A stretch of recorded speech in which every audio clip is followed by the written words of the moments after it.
জীবনের একটা লক্ষ্য থাকতে হবে। আমাদের এই ছেলে পেলেদের জীবনের লক্ষ্য কি?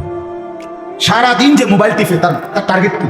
কি করা বলে? আহা, যে তার বাপ, সেই না ছোট তার বাপ, অভিভাবক কই? হ্যাঁ, 365 দিনে, আমি তো প্রত্যেক দিন বলি খোদার 365 দিনে একজন মুসলমান মা বাপ জীবিত থাকার পরেও যার ছেলে মেয়ে তারই ঘরে একদিনও ফজরের নামাজ পড়লো না, এমন অসভ্য এবার কিতা ফালে না। হ্যাঁ, এমন এর কি পালতেছে? ঠেকছে না, মোটেই ঠেকে নাই। ওনার ফায়সালাই ছিল এটা।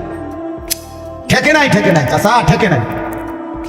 ওনার বুঝেছিল এটা যে নামাজ, রোজা, ঈমান, আমল, কোরআন এটা যে সন্তানের মূল ডিউটি, এটা উনি প্রথম থেকে বোঝেই নাই, সিদ্ধান্তই নেয় না। উনি বুঝছে খোলাগারে কোনো রকম বাত্তাকারী খাবাইয়া লাইন করিয়া এরপরে হয় দেশে কাম করবো টাকা, আর নাই তো না হইলে বিদেশ পাঠাই দেবো, আমার টাকা দরকার, এটা আমার এটিএম বুথ,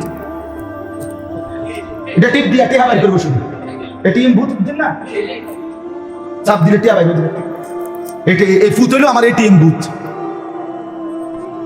কাজেই তার কোরআন, তার নামাজ, তার আখিরাত, তার সেজদা এটা আমার দেখার বিষয়। আমার দেখার বিষয় হলো তারে দিয়ে আমি উপার্জন করানো, কামাই করবো। সে ইকোনমিক্যাল অ্যানিম্যাল, অর্থনৈতিক প্রাণী, ম্যান ইজ ইকোনমিক্যাল অ্যানিম্যাল। ইউরোপিয়ানদের কথা এটা, বস্তুবাদের কথা এটা, ক্যাপিটালিজমের কথা এটা, পুঁজিবাদের কথা এটা স্লোগান। মানুষ অর্থনৈতিক প্রাণী, মানুষের বেঁচে থাকা, মানুষের পৃথিবীতে জন্মের সার্থকতা, কে কত বেশি উপার্জন করছে সে তত সার্থক। আজকের পৃথিবীতে সফল কাকে বলে? সম্পদওয়ালাকে। কথা বলেন না কেন?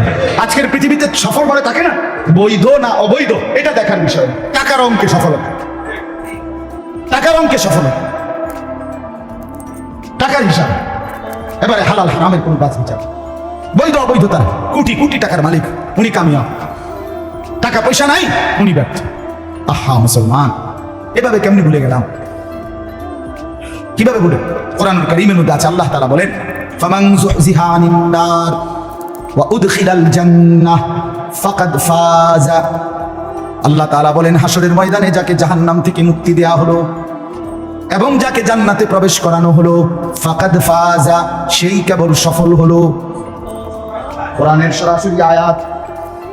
আল্লাহ তাআলা বলেন কাদ আফলাহাল মুমিনুন, ঈমানদার মুমিনরা সফল হলো।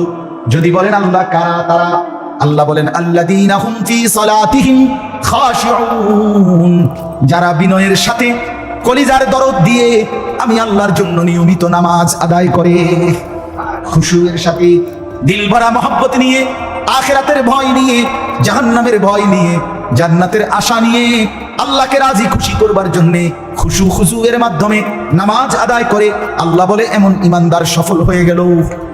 কাদ আফলাহা, সফল হলো। ওয়াল্লাযীনা হুম আনিল লাগবি মুরিদুন, যাবতীয় অনর্থক কথা এবং কাজ থেকে যেই মুমিন বিরত রইল সফল হয়ে গেল। ওয়াল্লাযীনা হুম লিয-যাকাতি ফাইলুন, যারা নিয়মিত হিসাব করে যাকাত আদায় করলো, আল্লাহ বলেন তারাও সফল হয়ে গেল।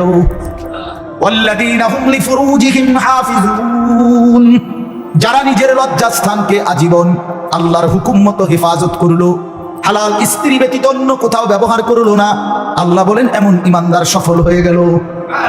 ওয়াল্লাযীনা হুম লিআমানাতিহিম ওয়া আহদিহিম রাউন, আল্লাহ বলে যারা জীবন আমানত রক্ষা করলো, সমস্ত ওয়াদা পালন করলো, তারাই কেবল সফল হয়ে গেল। ওয়াল্লাযীনা হুম আলা সালাওয়াতিহিম ইউহাফিজুন, যারা প্রতিনিয়ত যথাসময়ে ওয়াক্ত মতো যথাসময়ে নামাজকে আদায় করে নিল, নামাজের ওয়াক্ত হলেই জলদি জলদি নামাজ পড়ে নিল, আল্লাহ বলেন তারা সফল হয়ে গেল। এবার যারা সফল হলো, আল্লাহকে যদি বলেন সফলতার পুরস্কার কি, সফলতার বদলা কি? সফলতা তো হলো বুঝলাম, আপনি এবার পুরস্কার দেবেন কি? আল্লাহ বলেন উলাইকা হুমুল ওয়ারিসুন, এরাই হচ্ছে ওয়ারিস, এরাই হচ্ছে উত্তরাধিকারী।